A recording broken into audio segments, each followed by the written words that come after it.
বিভিন্ন কোয়ালিটির ছোট বড় সুস্বাদু সেই পেয়ারার বাজার।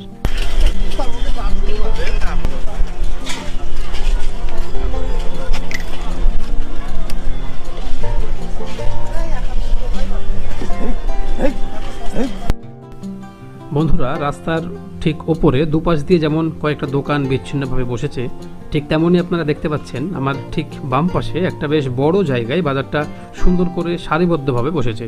চলুন সেই বাজারটা আমরা একটু ঘুরে দেখি।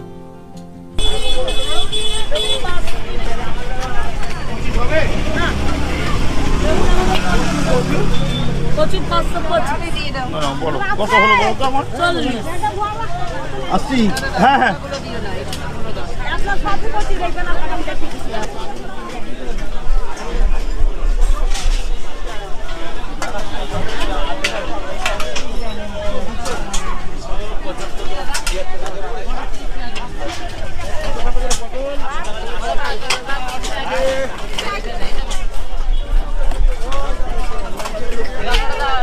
বন্ধুরা, বেচা কেনার দিক থেকে কোনো দোকানদারি কিন্তু ফাঁকা নেই এবং বহরমপুরের প্রায় সমস্ত মানুষই কিন্তু তারা কেনাকাটায় ব্যস্ত।